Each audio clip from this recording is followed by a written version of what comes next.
Working, Mr Speaker. Thank you. I call the honourable member Tim McIndoe. Thank you, Mr Speaker. I am astonished that the Labor Party would initiate a snap debate on this topic this afternoon. It has to amount to one of the greatest political own goals that I've seen in my 5 years in this House. And the reason is very clear, but I want to restate it, particularly for the benefit of anyone who may just have tuned into the debate in the last 20 minutes.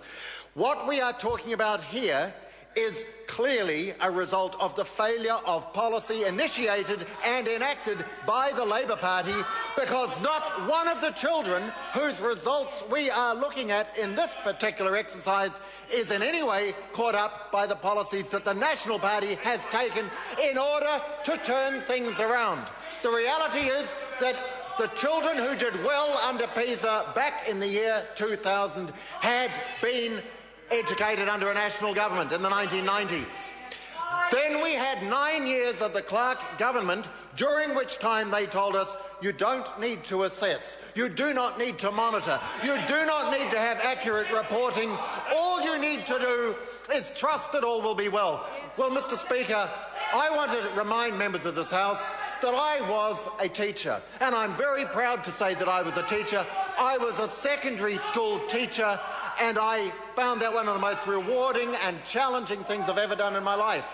We all know that teachers have a hugely challenging job. It's a dynamic, very complex, very rewarding, at times very frustrating profession. So I acknowledge the huge job that is done by teachers the length and breadth of this country, and I'm very proud to have worked with many of them and to consider many of them my friends. I have to say I was not impressed by the absolute baloney and propaganda that I had to sit through last Friday night in a DVD put together by the NZEI, which was nothing but a slanderous attack on the current government and our ministers.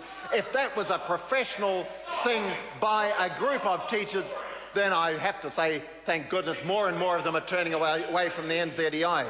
But let's not for one moment negate the important job that teachers are doing, and I do acknowledge them. So why have we got to this point? Is it a lack of investment? Well, clearly it's not, because successive governments have increased the investment in education, and this government, I'm very proud to say, has increased the vote in education by 40% since the year 2007. We are now investing 20% of all public expenditure in education, which is the second highest percentage any government in the OECD invests in education. So it's not a lack of investment. So could it be the lack of a coherent and effective and relevant curriculum? Well, no, that's not true either, because we know that the New Zealand curriculum is highly regarded internationally. So it has to be something else. And it is a range of factors, there's no question of that. We all know that many children are dragged into school or pushed into school, and many of them don't get there. So truancy is a factor, dysfunctional backgrounds are a factor. We know that there are a whole range of socio-economic factors that go into the mix. But what we have to do is say, we've got to get them there, and we're not going to accept the fact that some of them are doomed to failure. And unfortunately, that was the philosophy of the previous government.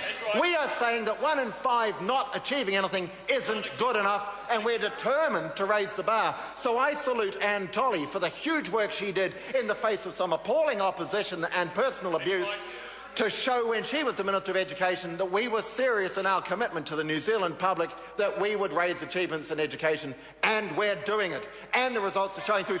And in 5 to 10 years' time, when we're having another debate in this House on the PISA results, I guarantee that we'll be looking at better results.